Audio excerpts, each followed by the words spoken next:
Letter 970 from Madame de Sévigné to Madame de Grignan. The Rocks, Wednesday, January 25th, 1690. How I pity you, my dear child, for being obliged to read such dull letters. But I should pity you much more if you preserved them. It would be curious if you were to do as you did at Saint Marie. I knew that Monsieur de Sévigné's horse had run away. This tells us that we should hold young people with a tight rein. Sister Pauline, this is for you. I was told that the sun set in a tremendous cloud on the 24th of December. Strange circumstance, and that the fog was very thick. This informs us, sisters, that we should not walk at this season. This is all I can remember of the fine lecture, and all the moral that can be derived from it. Your taste is blinded. Mine is a better criterion by which to judge. When I say I like your style, without flattery, it may be said to be perfect, and that no one can write better. I am certain of what I advance, but I say no more on account of your menaces.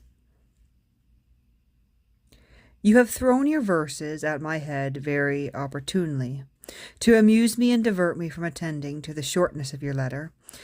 I think them very pretty and gallant, and upon a new subject, my son is of the same opinion.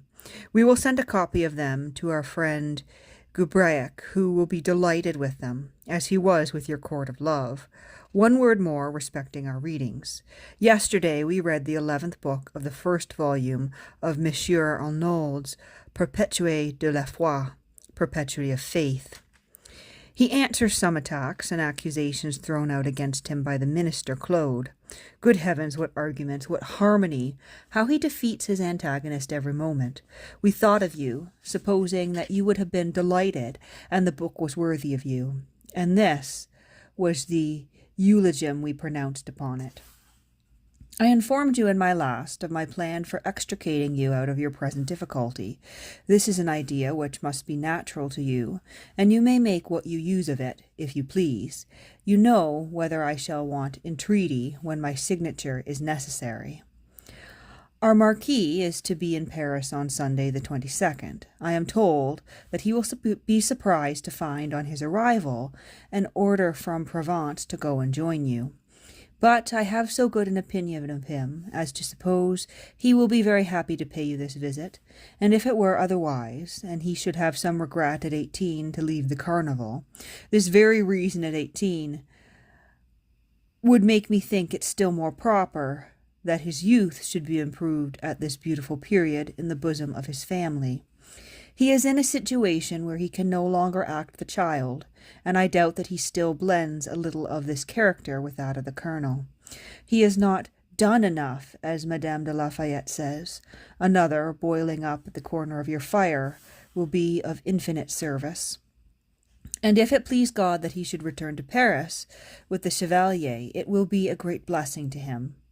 Are you not of this opinion?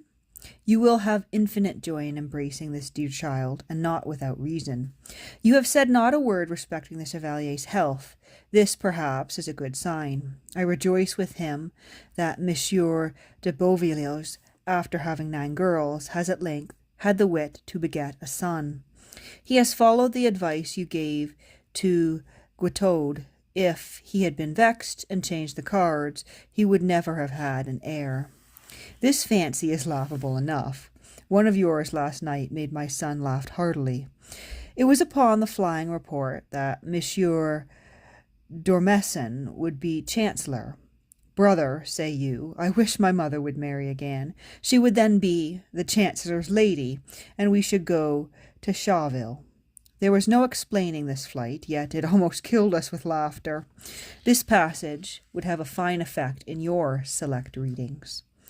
I defy you to say it and derive any benefit from it for the community. I now return to Madame de Beauvilliers. If you or the Chevalier have occasion to write to him again, it seems to me that a compliment you had received from Brittany in testimony of my joy would be very natural and shorter than the calculations that are sometimes made. Adieu, my love. God conduct this letter, and may it arrive at a time when your heart is somewhat at ease. It has snowed extremely for these 2 days. This is the first time I have imagined it was winter. My daughter-in-law is still at Rennes, blockaded by the snow.